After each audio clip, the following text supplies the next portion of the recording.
Welcome back. You're welcome back. We're live. You're watching TV3 New Day. It's now time for big issues. And during the segment, we discuss the major news trending stories making the rounds, the matters which you need to know about, which we are already talking about. We go into further detail and we bring you all of that information live during the segment. You are always welcome to be a part of our conversation on this segment. All you have to do is go to our Facebook feed, click on the live, so you'd see what's happening now on TV. Go to the comment section and put in your thoughts, your comments, contributions, or questions. We're happy to carry them live on air for you.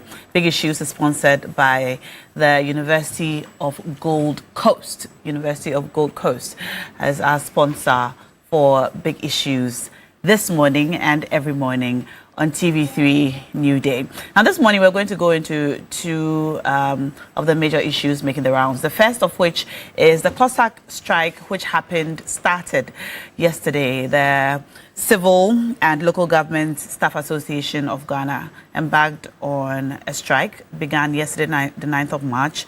And among other things, the reason they're going on the strike is because of certain unresolved conditions of service. They say that they've been trying to speak to the government on certain agreements which have previously been made. They have not been able to do this successfully. And so starting yesterday, the strike began, and the strike, they say, is indefinite. We're expecting the strike to affect ministries, departments, and agencies, local government offices, and more. We're going to go into the matter. We'll be speaking to the General Secretary of CLOGSAG. And if you are a member of CLOGSAG, we would love to hear from you. Please leave your messages in the comments box below under our live feed. We're also going to be talking about that ban on land transit of certain specific goods, including cooking oil, rice, spaghetti, pasta, pharmaceutical products, and more. Even though sea transit is still operational and allowed, there's a ban on land transit. We're going to be talking about how it affects our local trade, our economic relations with other ECOWAS countries, and more. So we're going to go into all of that and more. Keep your messages coming in. In studio already, some of my guests are here and seated. Our former Greater Accra Regional Minister is here. Mr. Glover, great to have you, Honorable. My name is Titus Glover. Glover is the last name. It's a compound name. Oh, so Titus is not your first name. My first name is Daniel. Right. And my middle name is Nikwatei. Yeah. And my surname is Titus Glover. So the Titus always goes and with a Glover. my Muslim name is Abdulaziz. Abdulaziz. I like your Muslim name. Thank you. Have you converted? Yeah, way back. I recall during my teens. During your teens? When I was playing coach football in Tema. I see. Between 1979 to 81. I beg your pardon? 1979? Yeah, I was 13 years. You were playing football? Yes. 1979? Yes, I was 13 years. Wow. So I had a friend from see. your town, Teshi. From Teshi? Okay. Yes, he was a Muslim. Okay. He converted me. And he gave me names. He gave me Mohammed, Abdulaziz, and Idrisu. So I chose the Abdulaziz. He asked you to choose one? Why? Because Great Olympics then had a player called Abdulaziz. He was a great footballer and I loved him so much. So I chose Abdulaziz. But that was short-lived because my dad didn't want me to be a Muslim. So I stopped. So just a couple of, a month or two. So you practiced Islam for a month? For a month. At the maximum of 5 weeks. When you were about 13 years old? No, 15, I think 15. That's very bold for a teenager. Yeah, but that stopped me one time. So you're back to practicing Christianity? I'm a Christian. Okay. I fellowship with Full Gospel Church. Okay. Committee 1 Tema. So can I still call you Abdulaziz? I don't mind. All right. I don't mind. My Muslim friends call me Abdulaziz. Okay. All right. Also in studio this morning, Abbas Nuruddin He's here. a typical Muslim. He's a private legal practitioner. He's a typical Muslim. Yes. And also the CEO of the Social Investment Fund. Good morning. Good morning, Nah. Great to have you. Good to see you too. And how are you? Not bad. So far, I would say so very good. And let me use this opportunity to say Ramadan Kareem.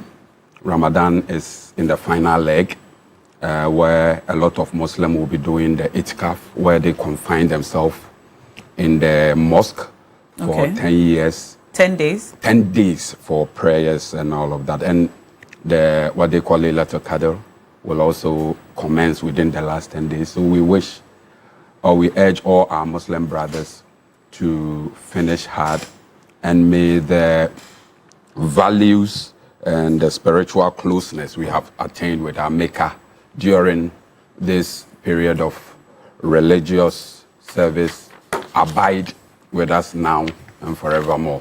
Are you going to be participating in the confinement as well? Not necessarily. The confinement is optional. Okay. So due to our schedule, we probably may not be able to do it. But there are other forms that we would definitely partake. What did you say it's called, the confinement? Itikaf. Itikaf. Yeah, itikaf.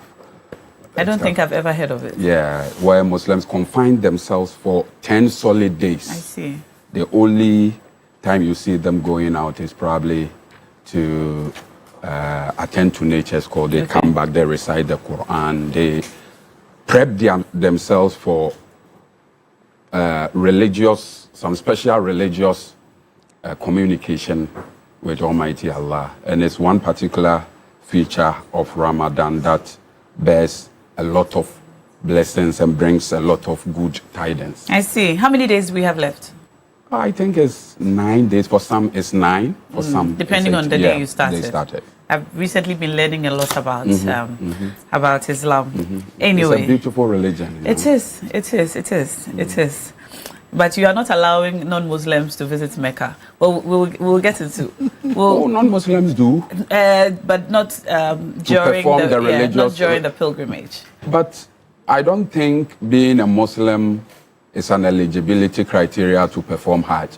Because at the end of the day... Really? No, I don't think so. The first time I'm hearing that. No, I don't think so. Because all you need to perform Hajj or Umrah is your passport and the visa.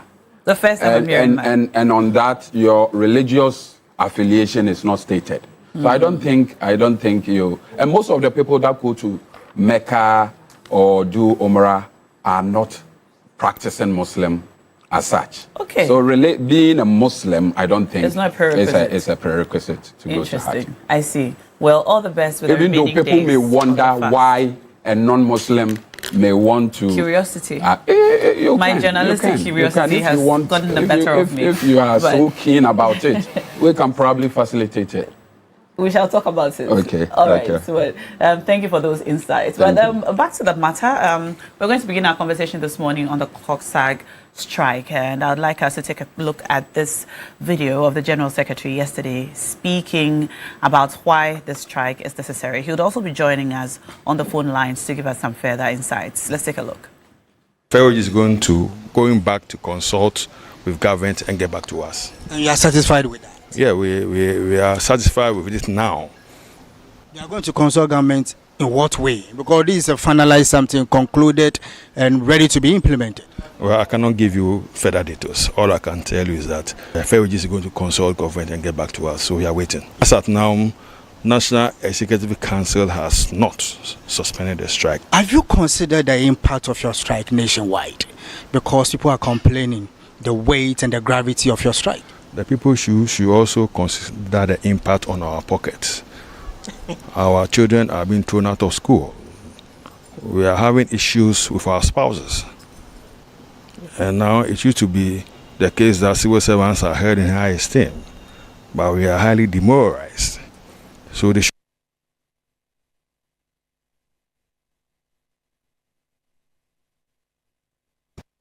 going back to consult with government and get back to us. And you are satisfied with that? Yeah, we are satisfied with it now. You are going to consult government in what way? Because this is a finalized something, concluded and ready to be implemented. Well, I cannot give you further details. All I can tell you is that FEOG is going to consult government and get back to us, so we are waiting. As at now, National Executive Council has not suspended the strike. Have you considered the impact of your strike nationwide? Because people are complaining the weight and the gravity of your strike. The people should also consider the impact on our pockets. Our children are being thrown out of school. We are having issues with our spouses. And now it used to be the case that civil servants are held in high esteem, but we are highly demoralized. So they should also. All right, that was General Secretary of CLOGSAG, Mr. Isaac Bampo-Addo, speaking there. And we've been joined in the studio by private legal practitioner Austin Bracco Powers. Good morning, sir. Great to have you. You're welcome. Always a pleasure to be here. Awesome. And I saw that you three gentlemen were giggling a little bit when the journalist asked the General Secretary if he has considered the impact of the strike on us as a nation. And he said you should consider the impact on our pockets. And he goes on to talk about their wives at home complaining about, money matters and children being kicked out of school. Oftentimes, when matters of strike come up and we discuss it, we first consider the impact on the nation. And, local government work is very important work. Ministries, departments, and agencies will all be affected by the strike. And knowing that is indefinite, that is a problem. But he also invites us to consider the impacts on them, their pockets and their homes and so on. How does all of this strike you, especially at this time?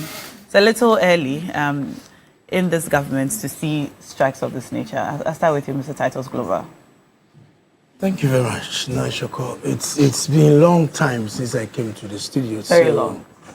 Almost 2 years plus. And good morning to your viewers, your very good self, my brother Nuruddin, and counsel. In fact, one quick observation was in the waiting area, I realized that one of my great shows is not being aired anymore. That is the Johnny's Bite. Oh, Johnny's Bite took a break. So you need to bring it back. Yes, please. Because it's a good show that really tells us what is going on around the country so that policymakers, government will set up and make sure they correct some of these ills in our society. So whatever you've put it in the code, bring it out. Yes, please. So that Johnny can come back to the show and tell us what is going on. So please, that is one observation. Number two, during Raymond and Kadishan's discussion on the little girl who was beaten by the mother, it's a social issue that I thought that we could have a bite on it. Yes, we may. I don't like the situation where I don't know what kind of pressure the mother is going through, and the fact that your daughter has gone out to sell a plantain, and for them, I saw it on the Ghana Tonight last night, and I was a bit so livid, totally livid. It's a girl. I don't know exactly. She was whipped by what the mother was going through. I don't know if she's a cocoa farmer or I don't know, thinking about her money or something. But far from that, what should warrant such an excessive lashing? A child that you carried for 9 months, and you could visit such. I'm not happy about it. So I'm sure the matter is before the police. Yes. And they need to make sure that the law works to serve as a deterrent, so that parents who can take their children through such discipline can be checked, because it's not the best for us. Yeah. Going forward, by training, I've been a unionist the past 34 years. I started my union activity with the Industrial and Commercial Workers Union, ICU. And before a strike takes off, a lot of discussions goes on. It gets to the crunch before the union can come up with a strike action. And when it happens like this, we only see the impact of the strike without looking at what the unions are also demanding for. I recall whilst in office as a regional minister, I experienced one of them. There were few issues that they had with government at the time. That was in 2024. That matter was looked into. It's about some of their monies that they need to be paid to them and all that. But hey, yes, they have a case. For the past 1 year, no resolution has been arrived at, and for no matter, they felt that the only way the government can listen to them is to strike. I believe that they should continue to dialogue. The Minister for Employment, that is my senior, Honorable Rashid Prepu, and the Finance Minister, in fact, the buck stops to the Finance Minister.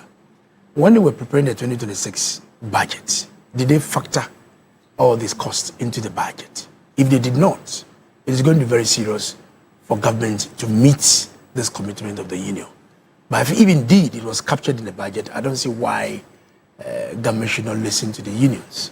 As of now, they've not been able to tell us the detail of their demands, so at least we can have a good conversation. We'll be joined by the General Secretary and he'll give us more information, but it appears from the information they've put out so far that they are not able to even dialogue with government. So they say that they have been trying to dialogue with government to bring this conversation or these discussions to an end. So that why is the government staying away? Because the best way of resolving the problem is dialoguing. Well, so the National Labour Commission has invited them to, forget about the strike and resume work. They've actually issued out some order of sorts, directing the association to come back and suspend the strike.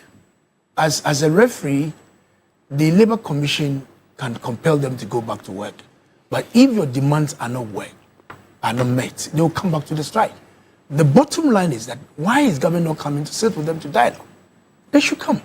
Yes, so that's what I was saying. The National Labour Commission is inviting them to suspend the strike and resume negotiations. So in 2025, the whole of 2025, what happened? They were discussing this matter, isn't it? So why was government not listening to them? You only wait when they strike before the Labour Commission comes in. Hey guys, cool down and let's get together. I have no problem.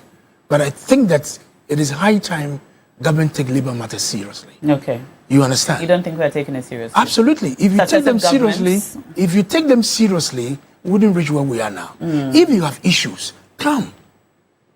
Raise the issues. Oh, we have this challenge, A, B, C, D. Can you give us some time? They are human beings. They can listen to you. If 2025 have passed, you didn't tell them anything. Today is what? 10th of March. And they gave notices of their strike. And they are making efforts to reach government. The finance minister, the employment minister are not making any availability. What's going to happen? So I think that, look, the two of them, the labor minister, the finance minister, together with the Labour Commission, must sit and go into the matter. They are human beings. In every negotiation, nobody wins. It's a win-win. When you take an entrenched position, you all move into the middle and make sure that at least you satisfy each other. Nobody wins in the negotiations. Because what we want at the table, you don't get it. So it's a matter of compromising here and there. You come to middle grounds and you get what you want, then you move on. Okay. So the subsequent years, you build on what you have. But if there's no sign of government meeting, I can tell you, the strike can go on. Austin, are we taking labor issues seriously as a country? I think the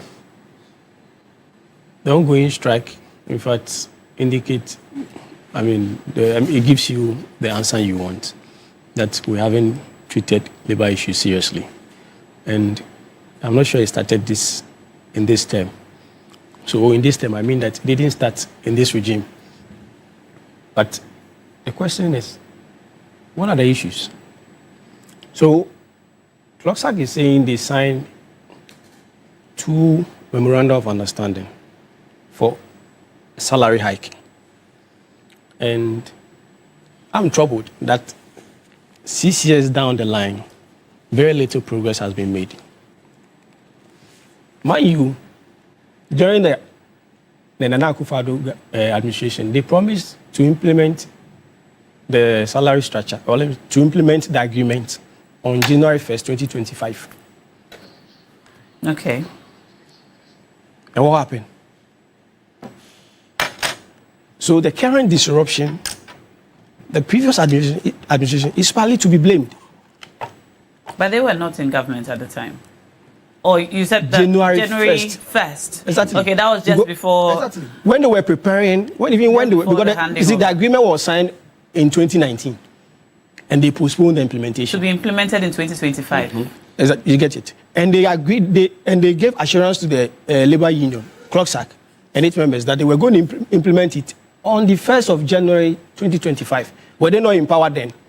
When they were preparing the 3-month budget to cater for the transition period, why didn't they factor it? Now, these are legitimate concerns we should be asking them. Why didn't they factor that? Because you agreed, you signed the MOU with the labor unions, with CLOGSAG. You agreed voluntarily. They didn't compel you, they didn't force you. So you had a fine opportunity to implement the agreement, and you didn't do that. So I'm saying that the previous administration is partly to be blamed for the disruption that we are witnessing. But nothing prevents the current government. I mean, government is supposed to be a continuum. Nothing prevents the current government from implementing agreements which were arrived by the previous government. And that said, I believe the current government cannot be dodgy, and like you well put it, cannot vary or suspend the agreement. Because I am well minded that an agreement of this nature with significant fiscal burden or implications will definitely be discussed during the transition briefing between administrations. So this government was well aware that they had an outstanding obligation to honor. No? But it appears this government also didn't budget for it, because I don't think if the demands of CLOGSAG had found expression in the budget, they wouldn't have gone on the strike. The government would be thinking about rolling out. And when you listen to the narrative, CLOGSAG is saying that during the previous administration, the agreement was implemented selectively. I don't know if that came to your attention. No. They said the former finance minister implemented the agreement selectively, particularly in his ministry. I cannot readily... So his ministry benefits from the new agreement? Yes, that is the narrative, that some people benefited from the agreement, which was selectively implemented by the previous administration. But holistically, the entire membership of CLOGSAG, or let me say a significant section of CLOGSAG members are not benefiting from. But this is not something we have evidence No, of. that's what I'm saying, that it's part of the narrative CLOGSAG is putting out. Okay. But I cannot independently verify unless we get the ministry. You rejoined on here. Even the only institution to verify is the Ministry of Finance. Ministry of Finance to confirm if indeed some members benefited from the salary hike. The thing is that legally speaking, MOU, we know the MOU is non-binding. You get it, MOU non-binding. But I believe that where there are definitive obligations or definite obligations, there, government or the other party, the breaching party, can be held liable. You get it? Because the thing is that it doesn't matter the title or what the agreement is called. So long as there are some provisions or statements that indeed give evidence to the fact that the parties intend to be bound by the agreement, then one party, the innocent party, can enforce it. I think it is high time some of these labor unions begin to enforce some of these agreements, because what are the options available to them in terms of enforcement beyond strike? That's what I'm saying. What can they do? No, that's what I'm saying. They should be able to. This is an agreement. So how can they enforce? That's what I'm saying, that they should resort to court and enforce some of this agreement, because I have not seen that pattern. The only thing that I've been looking at or I've been seeing is strike. Today strike, tomorrow strike, to compel the government to do. But they should understand that an MOU, even though non-binding, when there are provisions that are definite, that provides definite obligations, they can be enforced. So they should sue the government. That is who signed the agreement with you? You should sue the institution that signed the agreement with you. That's what you should do. Because the thing is that they need to enforce some of these agreements, because the repetitive nature of deferring implementation for the succeeding government to implement it is becoming one too many. Because one government will reach an agreement with the labor union, knowing they do not have the financial wherewithal to implement it, then they cripple the succeeding government. giving them a burden to deal with. So now I'm saying that we need, the labor unions must begin to enforce some of these agreements in court. You get it? Is it practical? Yes, if that's what I'm saying that now. That's what I'm saying that if the MOU means an obligation, a definite obligation, you must sue under it. I'm just trying to see the practicality of this. So CLOGSAG it should be possible to court against Ministry of Finance. The party that signed the agreement. It should be possible. Okay. You see, it should be possible. I see. Has this happened in the past ever? That's what I'm saying, that they have not done that before. So they should test the law. Yes, they should begin to do that. Because I've not seen the MOU, but I'm saying that if the MOU contains some definite obligations, it means that the parties intend to be bound by the content and they must enforce it. And now, Tatos was talking about the National Labour Commission. I think it's one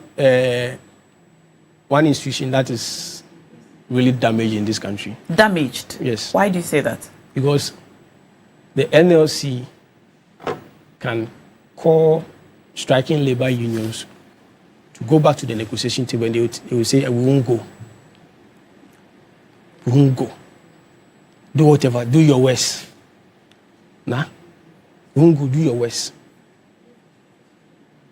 I'm saying that we need to be able to give the Labor Commission an authority to command, in fact, striking workers to resort to negotiation. That's what they've done. They've issued a directive ordering them to return and resume. It doesn't end anyway. CLOGSAG said they won't listen to them. They directive to CLOGSAG said they won't listen to them. To disregard NLC. And CLOGSAG is not the only labor union to have done this. Previously, they've been doing it. So the labor union is powerless. No, NLC, the Labour Commission is powerless. NLC is powerless. Because NLC will say go back. They will say we won't go back. The NLC will go to the High Court to seek enforcement. But does the NLC really, is the NLC seized with the powers to be able to issue out such an order, so to speak, asking a striking union, irrespective of the fact that their concerns have not been listened to, the negotiations or conditions of service which have been agreed have not been satisfied? Does the NLC have the power? Are they seized with the power to be able to issue out such an order that the union go back to work or resume negotiations? Now, as part of its mandate, you know, NLC was created by the Labour Act 2003, Act 651, particularly Section 135. So as part of their functions, NLC, under Section 104, can tell striking parties to go back to negotiation. Okay. And when they fail, the only means of enforcing is to go to court to enforce their decision. To compel them to go back to work. To listen. But one too many now we see when even the court makes a definite order, these labor unions will still be dodgy. So I'm saying that we should be able to review the NLC powers. Let's give them the authority to command striking labor unions to go back to the negotiation to be go down. Today, apart from this dispute between employees and employers, NLC has not been able to stamp its authority when it comes to striking.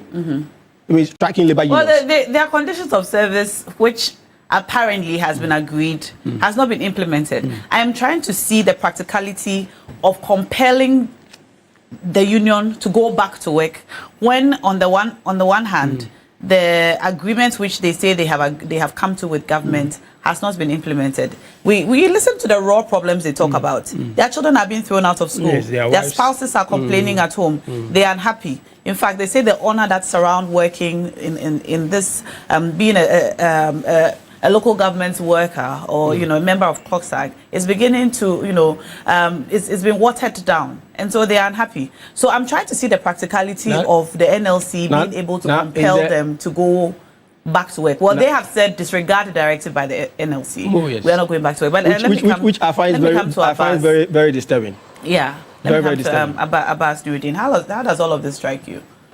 Well, like Bracknell said, there's labor agitations are some of the undesirable legacies that the Akufo-Addo Bawumia government bequeathed to the John Mahama administration, because the whole of these agitations are based on 2 MOUs signed in 2019. Now, that is very instructive.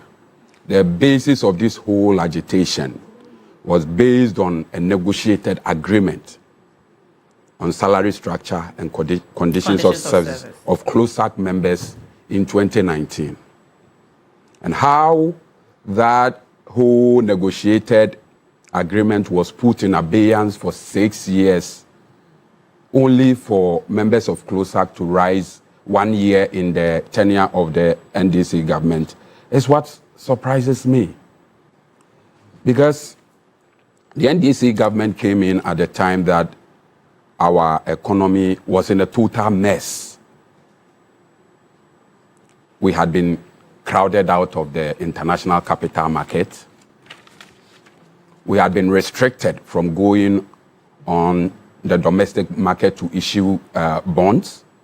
The Akufo-Addo Bawumia government has saddled us with a debt obligation of 280 billion in 4 years, from 2025 to 2028, that we are currently grappling with.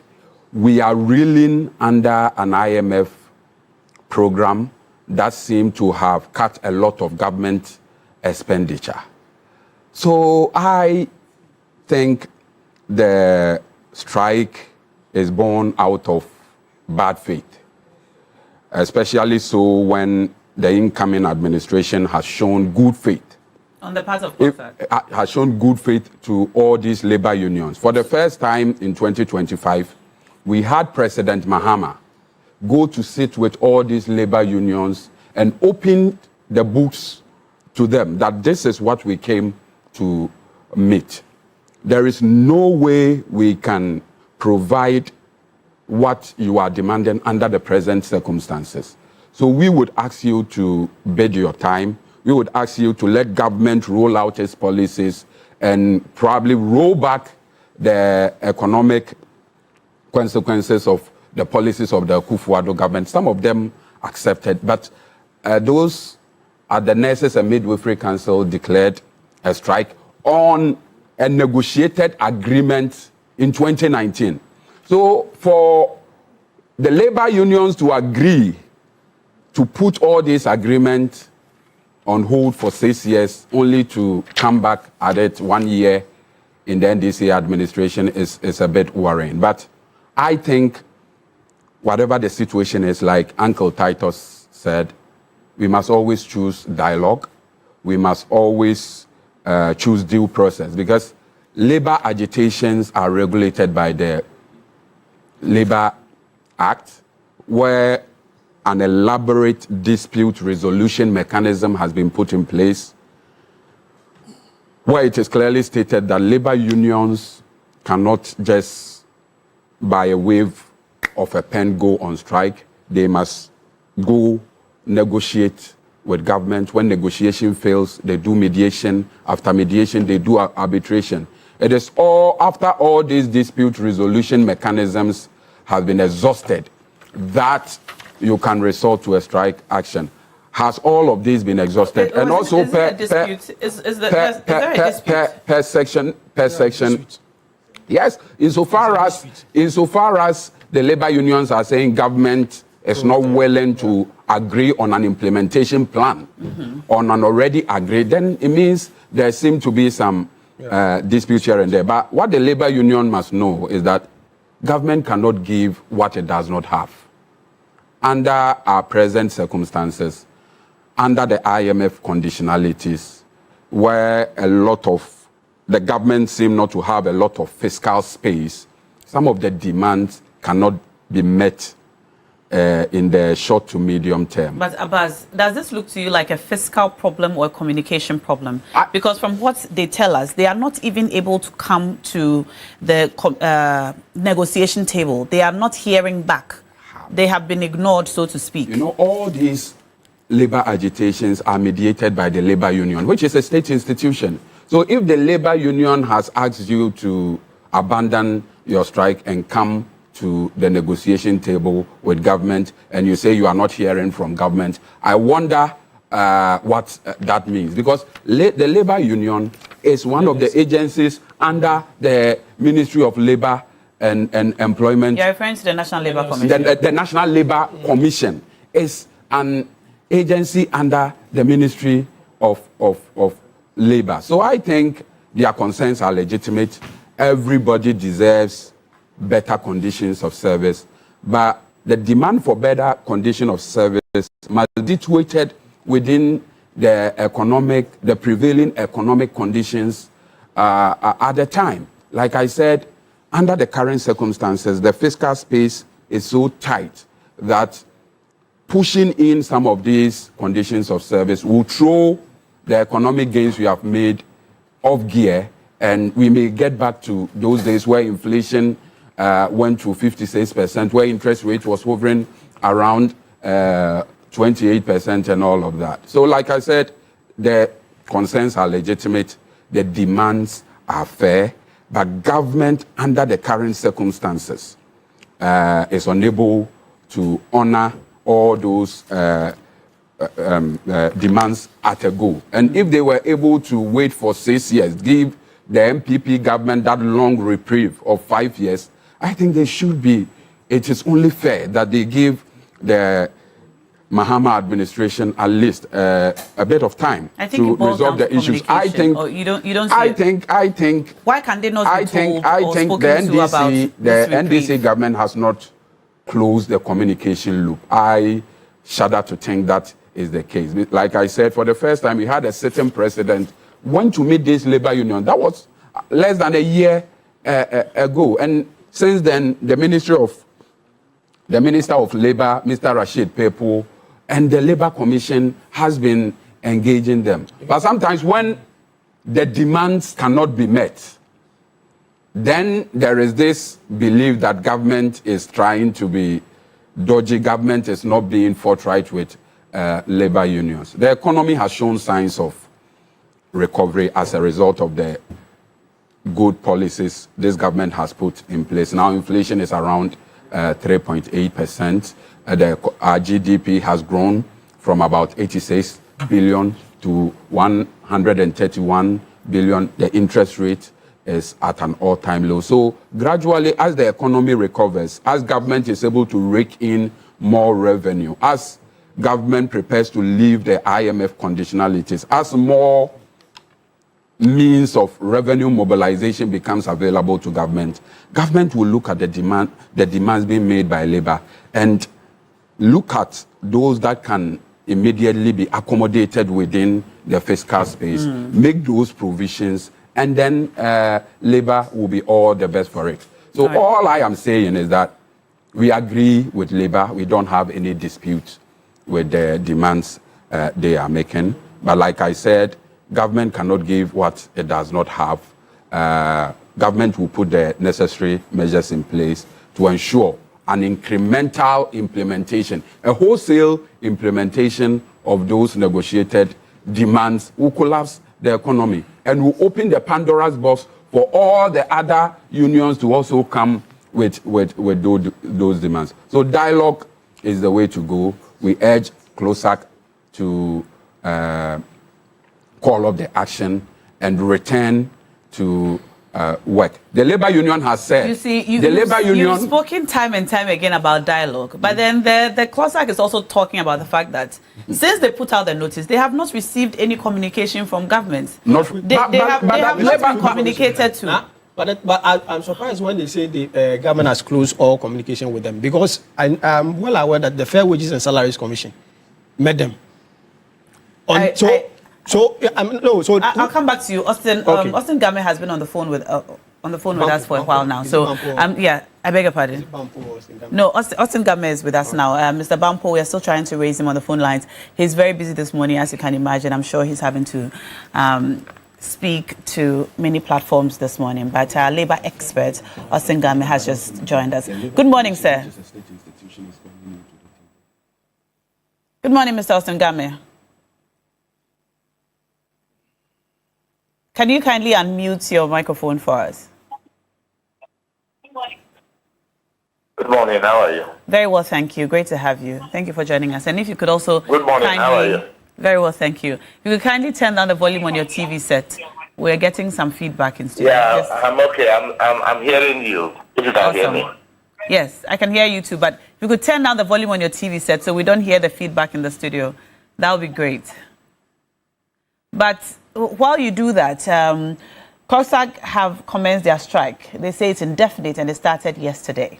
The National Labour Commission has issued out a directive of sorts asking them to suspend the strike and come back to the negotiation table.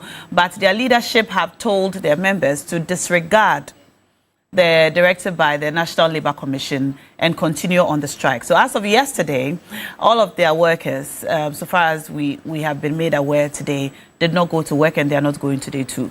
How does all of this strike you? Well, thank you. And thank you for your panelists who are there with you. To be honest with you, it lies within the right of a union to go on strike if they feel strong about something, but based on the principles as in the Labour Act 651, you can then go. Unfortunately, in this circumstance, they've not been able to apply the rules as should be the case. That said, the employer can go out of the way to engage them, which I think they have done. I've been following both parties very closely, and I do know that apart from the fact that the National Labour Commission invited them to stop the action and prepare to attend unto them tomorrow, Wednesday, the Fair Wages and Salaries Commission held a meeting with them yesterday. And both parties concluded and agreed that Fair Wages will go and consult his principal and return to table. That means something is going on. And so if they are actually negotiating in good faith, as Section 97 enjoins them to do, they should have called off the strike this morning. But they are holding on to it because they think that is the way. And that's the spirit in Ghana here, where, unions normally would want to compel an employer by way of forcing them or compelling them to yield to what they want. And that creates problem for the generality of the economy. Yesterday, government suffered it. Today, government is suffering it. I think that we don't need to continue from that tangent. I've listened to your panelists. I do know them, and I want to say that they've well spoken. But the NLC is fully clothed with power. When the NLC invites you, it has the authority as a high court inviting you. So if you fail to attend onto that call, then you are in contempt of the court. And I'm sure tomorrow when they appear there, because they've been formally invited to come. And when they get there, they'll be told what they are doing is wrong.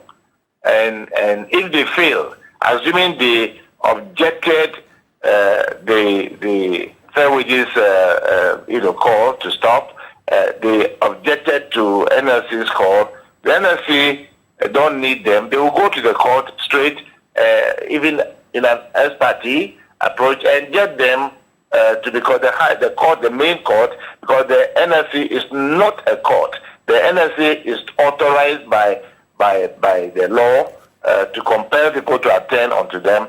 But if you fail to respond positively to what they tell you, then they will go to court, even by ex parte, and compel you to go back to work whilst negotiation continues. That's how it's supposed to be.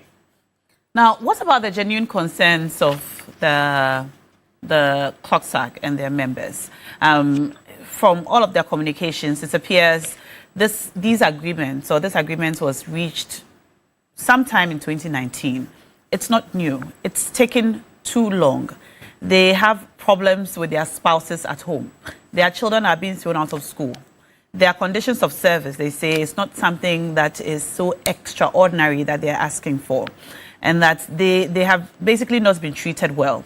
So the question about whether or not they are negotiating in good faith is what I want you to speak on. Their problems are real, and it's just taking about 6 years, and they still have not been able to receive what has been agreed per an agreement which took place in 2019. Can we say they are not negotiating in good faith at this point if they've waited all these years? Well, I appreciate the concern they have, and I want to say that I support them making effort by asking the employer to discuss or dialogue with them in respect of what they've negotiated for way back 2019. So why now trying to drive it the way they are driving it? I think that the way forward is to engage. And the body, the National Labour Commission, is not an agency of the Ministry of Employment. Let me repeat that. The National Labour Commission is a tripartite body voluntarily put together by the tripartite body made up of the unions, including CLOGSAG, including Employers Association and government. And this tripartite body is completely independent. In fact, they appear before Parliament to make a case for their own budget. They are not represented by the Ministry of Employment. The chairman of the commission is the baby of the labor unions and Employers Association. Government, represented by the president, only put them, swear them into office. So the commission is clothed with supreme authority to do what is appropriate by way of getting even private mediators, private arbitrators, facilitators to assist parties in resolving their differences if it becomes a major dispute, and so forth and so on. And even a compelling arbitration under 164 when it becomes very necessary. The whole process, CLOGSAG did not go through it well. They didn't even go through it at all. And this has been the way forward many years ago. So I think that if we are to enjoy industrial relations, which is just like marriage, then we must humble ourselves to learn the art and science of how to negotiate and how to go about representing ourselves and those we represented at various, places. But in this case, they have failed to go by it because they have to giving notice in the media is not akin to formally lodging a complaint to your employer and the National Labour Commission. Then you begin to count 7 days according to the law. Both 159 and 160 give them authority that should the employer go around the subject matter the way you don't like it, you have the right to go on strike only on condition that you must give the employer and the NLC 7 clear days notice. At the expiration of the 7th day, should the NLC not invite both of you, which you must obey, and you respond and they compel both of you to negotiate under the supervision of the NLC, or you engage a private person to mediate or arbitrate, or the Labour Commission will go through a compulsory arbitration under 164. So every legitimate approach has been properly strengthened in the Labour Act 651 to give workers and employers opportunity to resolve their differences. So I don't see the reason why they should be doing what they are doing. And I'm sure Titus is with you there. He knows exactly what I'm talking about. He can confirm it. There is no other way anybody, whether from any law court or from any place, will do anything contrary to this law. But we are misbehaving too much in the country in respect of how to apply the law. That's the problem. We are misbehaving. Okay. Well, Thank you. Thank you, Mr. Austin Game. If you don't have to go, I'll be glad if you just stay with us just for a little while. We'll come back to you. Mr. Titus Glover. Yes, thank you very much for my senior and my uncle, Austin Game. Both Nuruddin and Council were saying that the problem should fall flat on the feet of the ex-MPP government. What I know is that every successive government, you are bequeathed with both assets and liabilities. An MPP government that bequeathed you with a GDP growth of 82 billion, far better than your 56 billion that you left in 2016. A government that gave you a reserve, internal reserve of $9 billion. A government that bequeathed you with a gold reserve from 8 in Nkrumah's era, 8 tons to 30.3 tons. As we speak now, almost 18 tons is gone. We don't even know who bought them. So when you succeed as government, practically you inherit both assets and liabilities. The bottom line we are discussing here this morning is an inability of the Minister of Finance and the Labour Minister to engage the unions. Nuruddin gave an example that in early 2025, the president made the unions and he gave them 10%. We agree. The Labour Commission mandate is to mediate between the two parties. That is his mandate. As to what can be paid, does not fall within the Labour Commission. Why are they running away? If you have a genuine concern, come, sit with the union. These are challenges. We think we can meet you this way. Can you have some time? That makes that you are making some progress. But you are running away from the union. And I just checked, and my uncle was saying that some notice was not given, if I heard him well. But the National Executive Committee of CLOGSAG on the 19th of February this year gave notice. They went further again on the 5th of March to issue circulars directing their members to stand by for this strike. So at least some notice has been given to the National Labour Commission. Where was the two ministers, the employment and the finance minister? Because you did not factor it in your budget. You didn't do it because you've not been able to sit with them. If indeed you have met them, there should be some resolution. Oh, we cannot give you 1, 2, 3. We can afford this. Then you factor it in your budget. They are running away because it is not in their budget. So when they meet the union, there is no commitment to give them. So I think that to resolve this matter, the finance minister, including the employment minister, must sit down and trust issues in the presence of the Labour Commission because it's just an arbiter. Why did the NPP government not implement this agreement before exiting office? Because the agreement was reached in 2019. We are in 2026. Why was the implementation not done? You recall the challenges that we went through in 2021. You and I mean, we can't hide it. There was a difficult, tough time, economic decision at the time. So there was no room to accommodate that arrangement in the scheme of things. That was the major reason I can give you to the reason why we could not be able to do it. But because we put all structures in place and even the IMF report tells us that post-2024, things will begin to fall in shape. If we had come back, we'll have implemented it. But the decision at the time, the economic decision we're facing was not even able for us to factor us to make sure we give them all those things that they were looking for. But in other words, it's not things they were looking for, it's an agreement which you had reached with them. That is why I'm saying, I'm saying that yes, there was an agreement. We were committed to the agreement. But from 2021, when the COVID struck, there was no room to make an arrangement for all these Would things. you say that successive governments prioritize the needs of these unions?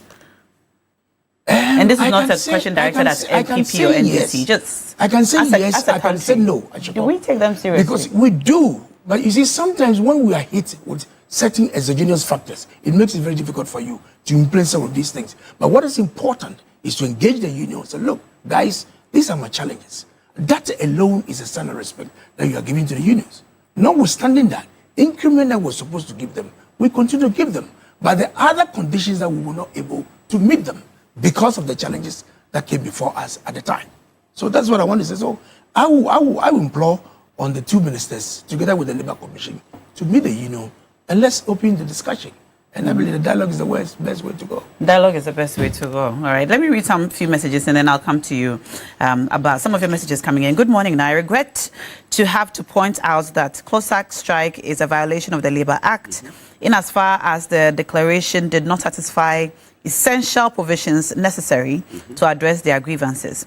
In particular, when CLOGSAG is under a legal obligation to have notified their employer as well as the National Labour Commission in writing at least 7 days prior to the intended action. The Labour Act 2003 is a legislation of enlightened compromise.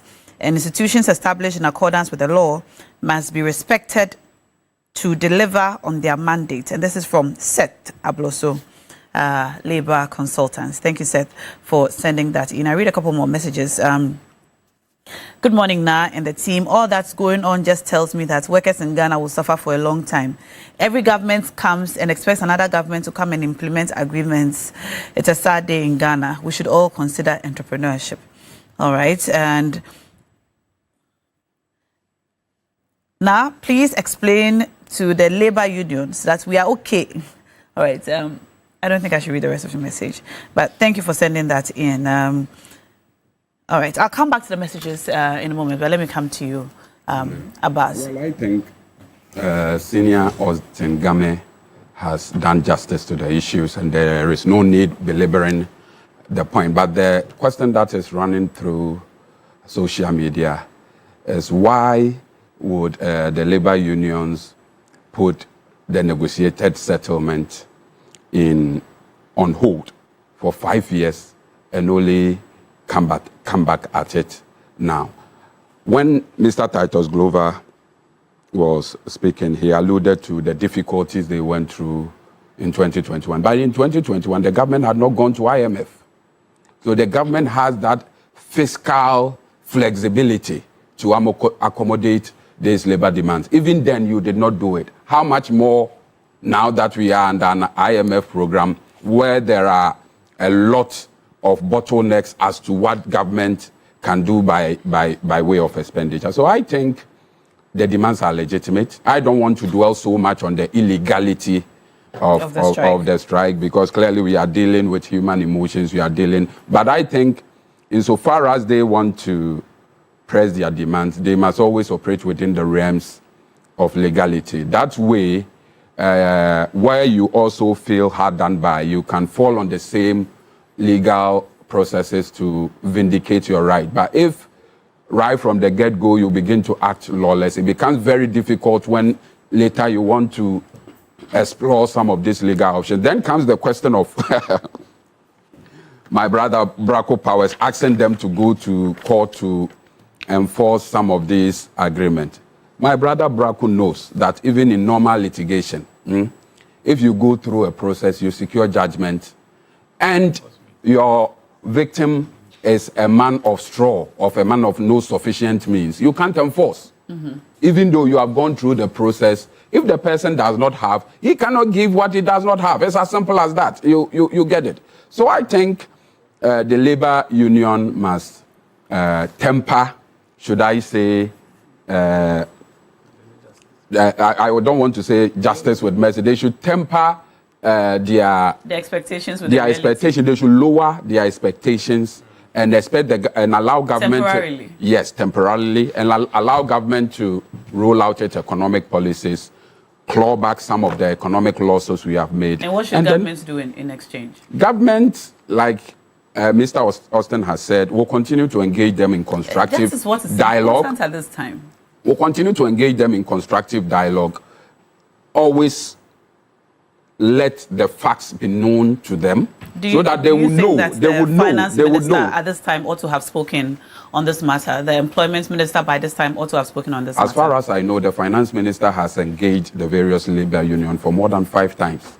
You get a point. In respect of this strike, there are a lot of backroom channels that are used to douse some of these flames. But like I said, what government cannot do is to give out something that would throw off balance the economic gains we have made. It will not be long. The economy will bounce back, and the labor unions will have what they deserve. But now one thing you need to know is that labor demands are insatiable.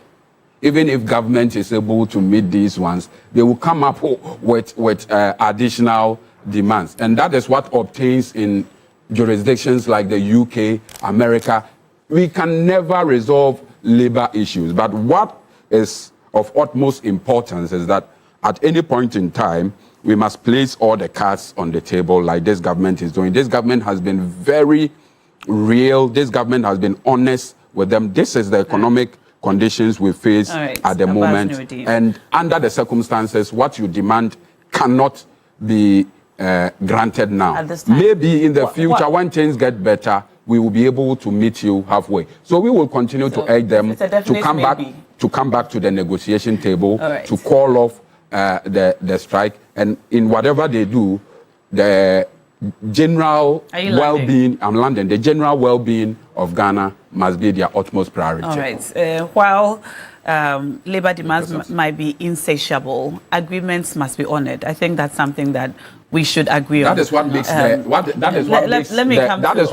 that is what makes the issue even more concerning, because in they will say, what's that? MPP entered into an agreement, put it on hold for 4 years, only for an incoming government to be saddled with this kind of responsibility. It's not fair. And I think Labour shouldn't have allowed that Austin, to happen. You have the final word on this, and then we'll move on to the next topic. I'm uncomfortable when we try to circumvent key process. In fact, I've heard people say, and even on this table, that the government has not engaged CLOGSAG. That's what the CLOGSAG is saying. But what is the role of Fair Wages and Salaries Commission? What is the role of the Fair Wages and Salaries Commission as established by Act 737? They undertake negotiation on behalf of government. So we don't need to expect the finance minister or the Minister of Employment and Labor Relations to come out and engage with them. We've set up. So on what basis did we set up or even pass that law? Why did we empower the Fair Wages and Salaries Commission? Did we create Fair Wages and Salaries Commission only to give leeway to for the minister or the key government functionaries to engage labor unions? That is in the position of the law. So I think we should stop this communication. Government has engaged them, but what is the nature? Are they expecting the minister himself to come down and meet them? But that's not the law. Fair Wages and Salaries Commission is there to represent the government. That's why in the meeting and our senior Austin Game were intimated that they met the Fair Wages and Salaries Commission, met CLOGSAG members, and they assured them that they were going to meet their employer. Who is the employer of Fair Wages and Salaries Commission? Government. So that line of communication that government has not engaged with CLOGSAG members, it's like we want government to meddle in every affair. When government has set up institutions, even we set up the institution, yet we want the same government, we want the politicians to come down and engage with that. What kind of attitude is this? All right. I'm sure he's referring to because my insistence was that. Oh, no. You said we sat at the table because I've insisted that finance. Why did the president come down to meet the unions? Is it in the law? In the early days in 2025? It was. Calm down, cool down.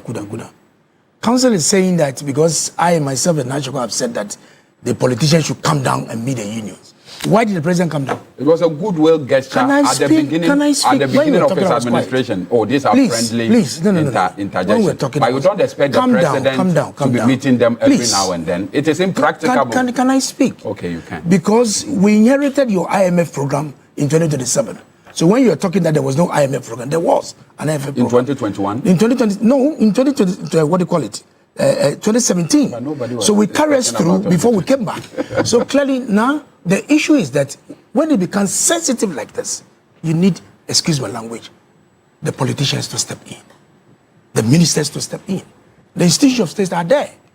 But clearly, why are they going to the strike? It's because they are not hearing the voices that they wanted to hear. They wanted to hear that assurance. And even that is not forthwith.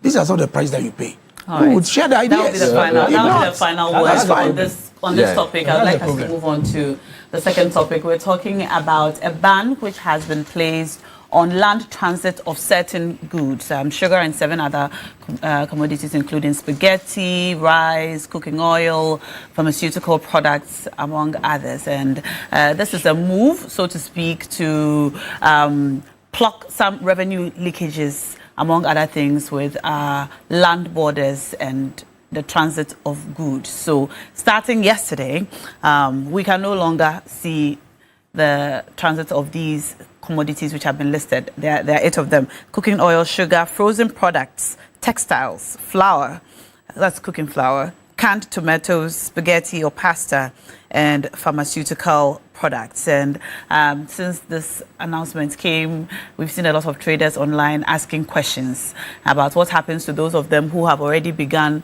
the transit of some goods but have not crossed the border yet, and asking why they were not giving some time to be able to, know that this is going to happen and so on. But first of all, how does this ban strike all of you?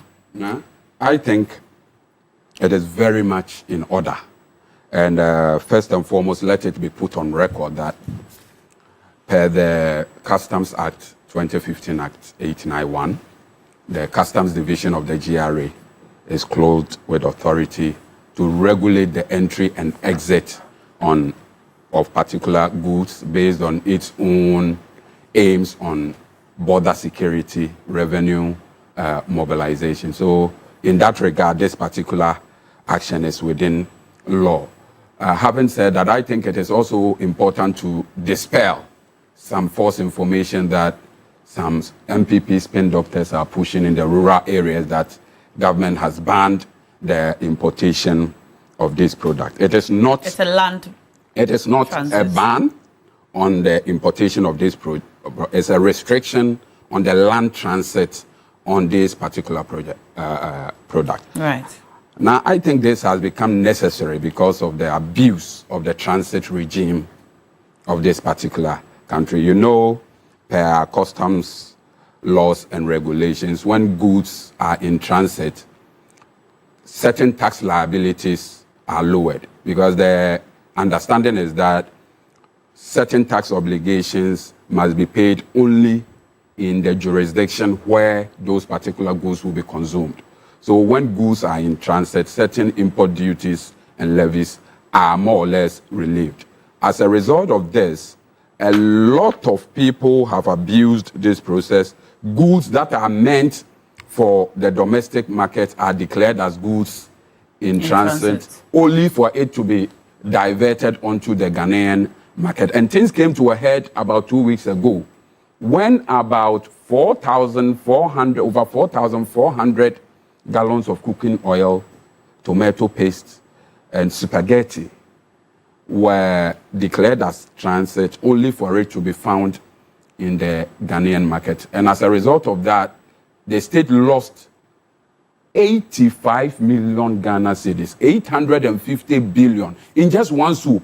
So if they are able to do this once a day, 7 days a week, 30 days in a month, you can imagine how much we are losing as a country. So I think this particular measure is very much in order, and we urge all traders who support government's revenue mobilization agenda. We urge all genuine traders who want government to genuinely plug the loopholes in our revenue mobilization system to support this particular move. According to the newly appointed custom officer, government or the state loses close to 2.3 billion in transit diversions and smuggling activities. And in the first half of 2025, government missed its revenue target by 1.6 million, all as a result of these smuggling and transit diversion activities. So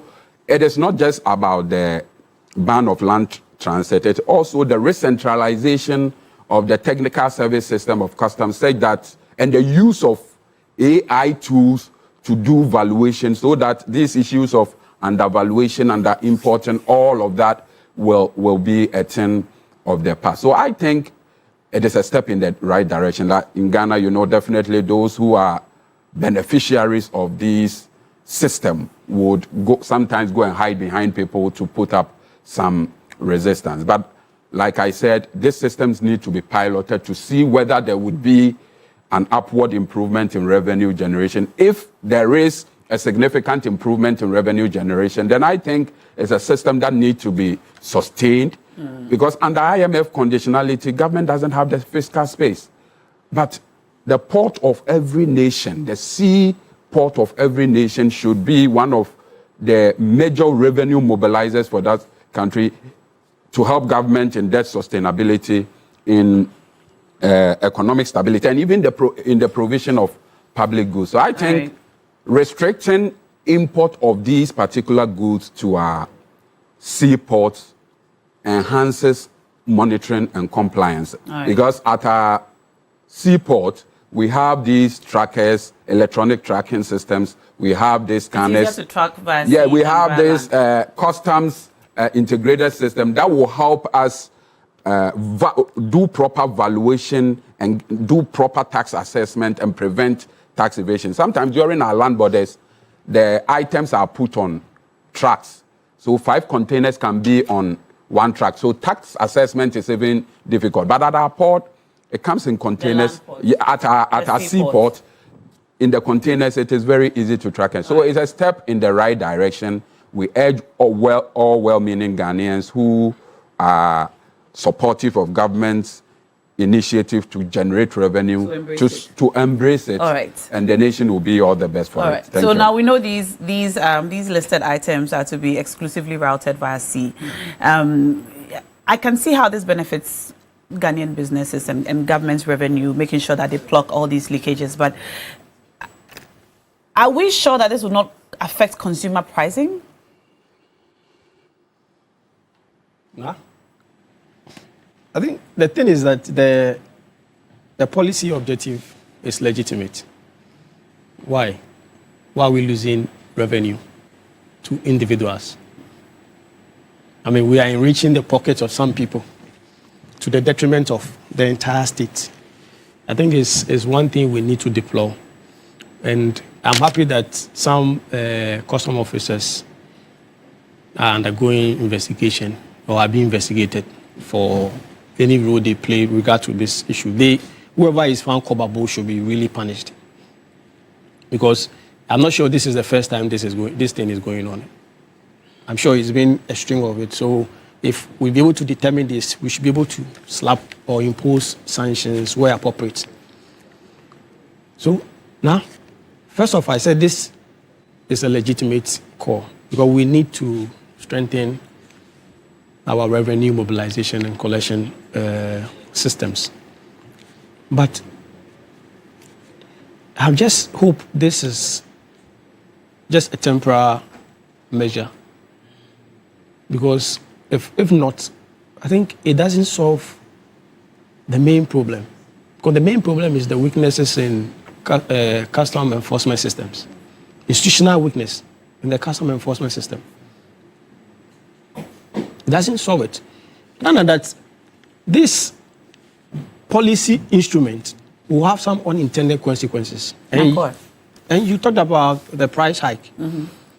And also diversion of goods. We'll end up not getting countries, our neighboring countries, using our through ports. How? Because because the thing is that don't forget that as part of the ECOWAS protocol, there must be free movement of goods and people. Mm-hmm. And the free movement, the transit, the land. Yes, the transit is included. So that's why I'm saying that I just hope this is a temporary measure for us to look at, to fish out the challenges, the major institutional challenges with regards to all the institutional weaknesses in the custom enforcement system so that we can plug them. I think one measure government could be considering is electronic cargo tracking system. For land transit? Yes. We should be able to track cargo and make sure that they are being sent to the country they claim they are sending them. And there's also another measure where the government could impose custom bond and financial systems. So you make these importers pay some, they will deposit some financial, they will deposit money. Then when it is confirmed that indeed the goods they claim they are transiting to a neighboring country, if it is confirmed that it has been transited or has been sent to that country, then we refund the money to them. These are, is that? The bond, the insurance guarantee is in place, but it's, the people They don't always enforce find a way to short-circuit the system. Now we must insist on this. So I mean, so it fits into the broader conversation, the institutional weakness of our customs. So I'm saying that this, in the short term, is good, but it should not be subsisting for long. Other than that, we will be pitching ourselves against our neighbors, particularly those in the sub-region, the ECOWAS sub-region. Because the protocol which we have subscribed to says we must encourage. Does this ban, be it temporary or whatever, sin against any of our international conventions or agreements with the sub-region? So that's why I'm saying that I made mention of the ECOWAS protocol, which encourages free movement of goods and services. But the seaport is still available for routing these goods. Now, don't forget that using the seaport at the moment will increase the cost of transiting goods. Really?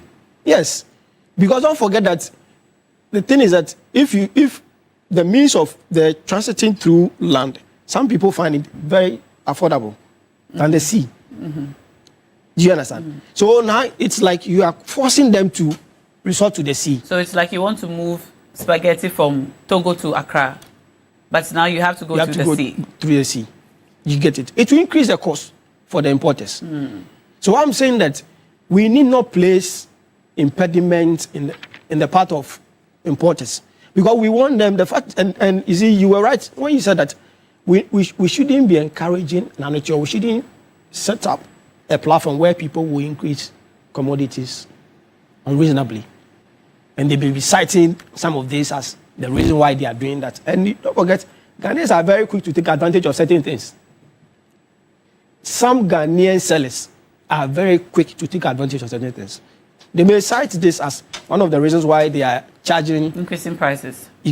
Now, so I'm saying that whilst this is a legitimate policy intervention, I want to encourage the government not to hold on to this to be a permanent thing. This should be a temporary thing, so that we can look out for other options. All right. This is Titus Glover. Now, let me start by saying that Nuruddin made some false statement that MPP people are spinning that government is trying to ban rice. I beg you. Don't say things that you don't have facts and come and put the blame on us. It is total falsehood. This propaganda must fall flat, so that we'll do a proper discussion of this matter before us. There's a genuine concern that government is losing revenue. So don't bring MPP people in this matter. You see, this is not the first time we've experienced this. I recall between 2015 and 16, when I was in Parliament, I was then a deputy ranking member for the Committee of Trade, Industry and Tourism. Dr. Ekospio Gabra was the trade minister then. There was a similar ban where they transit these rice to our roads. It was banned. So we have to make a journey to a Lubu border to really engage the custom officials while these things were happening, because there was an incessant pressure on government to lift the ban so they can continue to do that trade. You see, we keep saying that government should expand the tax net so that people can contribute in the payment of tax. The very few people who continue to pay these taxes are the direct people. But the indirect taxes that are supposed to rake in major of these taxes are not coming. When few people are paying, and you will go and import and use all kinds of means just to evade tax to make sure government will not get this revenue. And that is where we are today. So clearly, I think that I would support the finance minister position to make sure that we'll put some checks on these evaders. But in terms of compliance, there are good custom officers in some of these areas. And then, of course, there are some bad ones who will be compromising with these importers to do all these kind of funny behaviors all over the place. Find out how long have some of these customs officials have been in their post. Familiarity brings contempt. If you have been in the position for about 5 years, 6 years or more in one position, of course, you'll be familiar with the traders. So they need to move them around as and when it is necessary to make sure we move them away from some of these ills that they do in the society. You get what I mean? So clearly, the seaport is the best way, because when they bring all these import down, in terms of compliance, to make sure that these taxes are taken from these importers, you can monitor it. Yeah. How come you put this what do you call it, trackers at the back of these containers on these vehicles before he leaves the port, assuming he's going all the way to Burkina Faso? You turn up into one of the markets. They cut these gadgets. They cut it off. They cut it off. Meanwhile, you have somebody sitting in the center, operation center, where they monitor all these gadgets. So they should see the signal. So when this thing is caught, can't you see? Can't you raise an alarm that, look, there's this vehicle that has had its gadget cut off? So what are we supposed to do? So when they move from one area to another, you have these preventive guys right on the road to check, because we have to make sure that they communicate on their platforms. So that when such a vehicle is coming with these goods, he moved from Tema, the first point of call maybe will be Osino. You get what I mean? There's a preventive officer there. They've given them the details, the breakdown, the vehicle number, the quantity of goods, and they check until they leave and enter into the final destination. So if all these people are going through and there's no proper checks, who do you blame? So customs themselves to check from inside.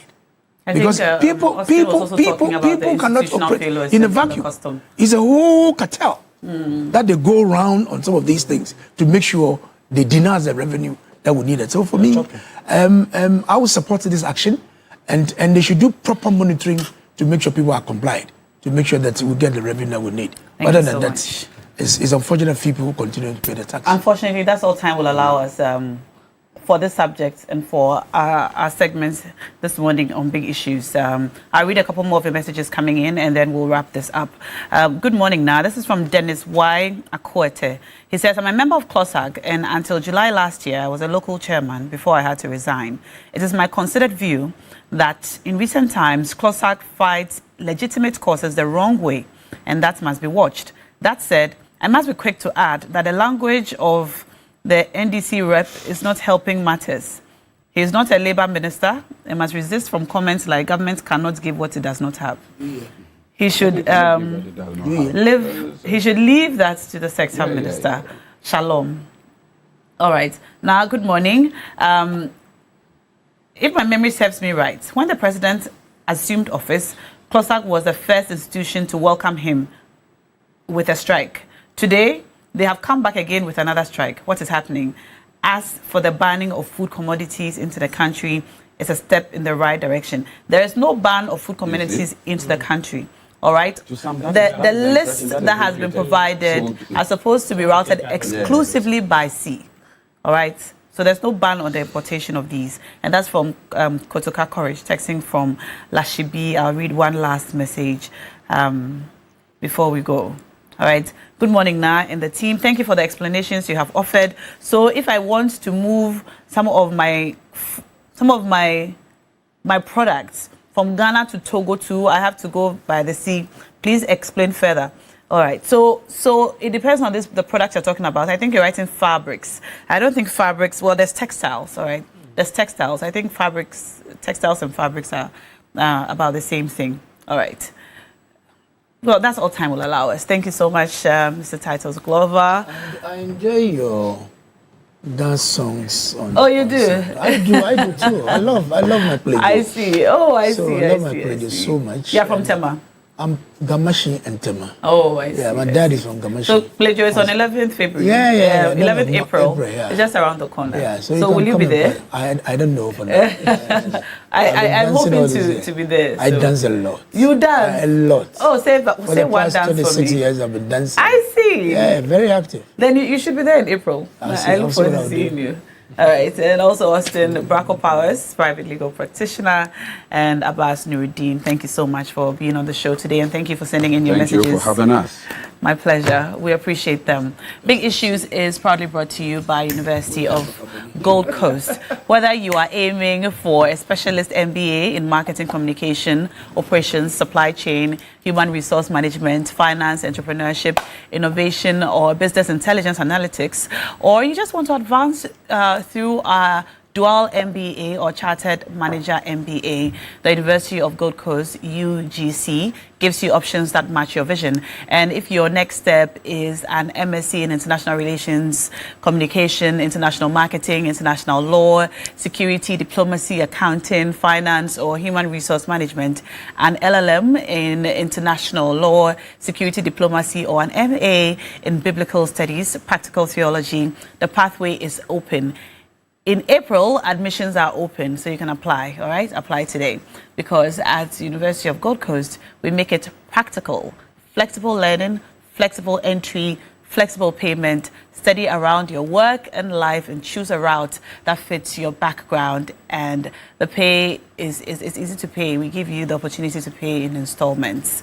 Your dream deserves structure. Your future deserves strategy. Your purpose deserves training. So apply now. Go to www.ugc.edu.gh or give us a call or WhatsApp on 054-288-9045.